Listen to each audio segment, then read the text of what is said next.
Jafrabad Rajkot ST બસમાં બેભાન થયેલા યુવકનો સીપીઆરથી જીવ બચાવ્યો.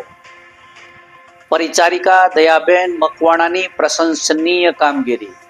ઉઠી માનવતાની મહેક. નમસ્કાર, સહજ ન્યૂઝ સાથે હું છું ગોપાલ ભેસાણ. અમરેલીથી અમારા પ્રતિનિધિ સંજય વાઘેલા પાસેથી મળતી માહિતી મુજબ અમરેલી જાફરાબાદથી રાજકોટ જઈ રહેલી એસટી બસમાં મુસાફરી દરમિયાન બાબરા નજીક એક યુવક અચાનક બેભાન થતા અફરાતફરી સર્જાઈ હતી.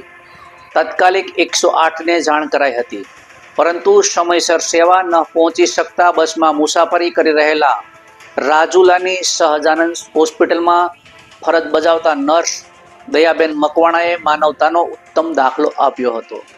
બેભાન થયેલા કેવિનભાઈ નામના યુવકની હાલત ગંભીર જણાતા દયાબેન મકવાણાએ અન્ય નર્સની મદદથી બસમાં જ સીપીઆર આપી યુવકને જીવાદોરી આપી હતી.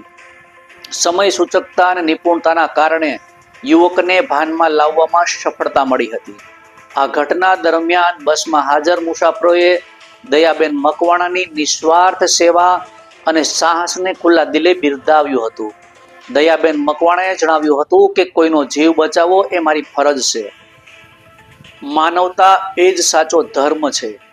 આ ઘટના સાબિત કરે છે કે આજે પણ સમાજમાં માનવતા જીવંત છે અને સાચા સમયે લેવામાં આવેલા યોગ્ય નિર્ણયથી કોઈનું જીવન બચી શકે છે. રિપોર્ટર સંજય વાઘેલા, સહજ ન્યૂઝ, અમરેલી.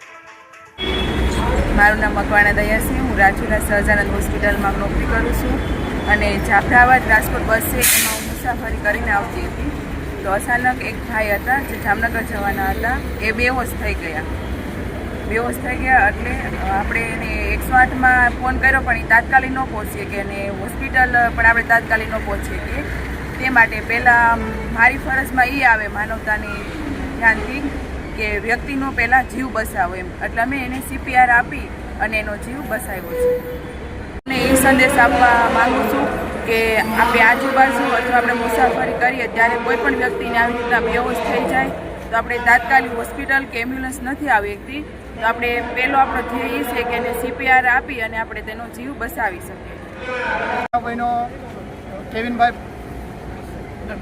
કેવિનભાઈ કરીને એક પેશન્ટ હતા, એમને હાર્ટની કોઈ પ્રોબ્લેમ હશે ખબર નહીં, એટલે એમને લુણકી બાબરા પહેલાં લુણકી જે સ્ટેન્ડ આવે ને ત્યાં પહોંચતા એ ભાઈને આંચકી જેવું આવવા માંડ્યું. એટલે મેં અને અમારા પેસેન્જરમાંથી બે બહેનો જે સ્ટાફ નર્સ તરીકે કામ કરતા હતા, એ લોકોએ એમને સીપીઆર આપી અને બાબરા સુધી પહોંચ્યા. બાબરા આવતા એ નોર્મલ થઈ ગયા, જેમનો જીવ બચી ગયો છે.